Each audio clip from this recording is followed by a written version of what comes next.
Нийслэлийн засаг даргын эрүүл эргэн аян зохион байгуулах тухай захирамжийн дагуу нийслэлийн иргэдийн дунд эрүүл мэндийн урьдчилан сэргийлэх үзлэг ажиллагааг хийж эхлэх байгаа юм.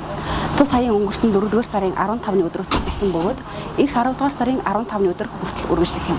Тус саяны зохион байгуулснаар хүн амын дундах өвчлөлийг бууруулах, халдварт бус өвчлөлөөс урьдчилан сэргийлэх, өвчнийг эрт үед нь илрүүлэх, цаг алдалгүй эмчилгээнд хамруулах зэрэг олон талын ач холбогдолтой.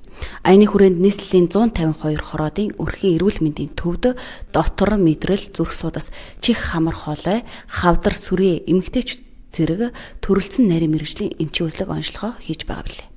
Мөн эхо рентген зүрхний бичлэг зэрэг багажийн шинжилгээ төрөвчлсөн онцлогоор чихрийн шижин хөх умай хүзүүний хавдар бэлгийн замын дархлал хомсдол зэргийг илрүүлэх цусны шинжилгээнд иргэдийг хамруулж эмчилгээ зөвлөгөө өгч байна.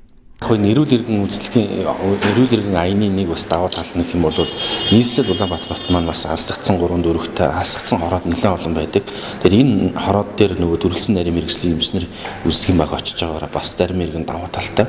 Заавал хотын төв рүү ирээд янз бүрийн төгсрөл цаг зав өрөхгүйгээр тухайн одоо хорон дээр нэг нарийн мэргэжлийн төрөлцсөн нарийн мэргэжлийн эмчнэрийн үзлэх шинжилгээ ирээд тэн дээр шууд одоо үзүүлэхдээ бас нэг давуу талтай.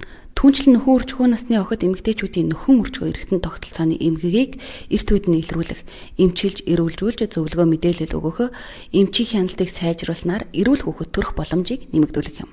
Энэ аяны хугацаанд нийт 70 мянган хүн хамруулахаар төлөвлөсөн аж урьдчилан сэргийлэх үзлэгт хамрагдах хүсэлтэй иргэд өрхийн эрүүл мэндийн төвдөө хандах боломжтой.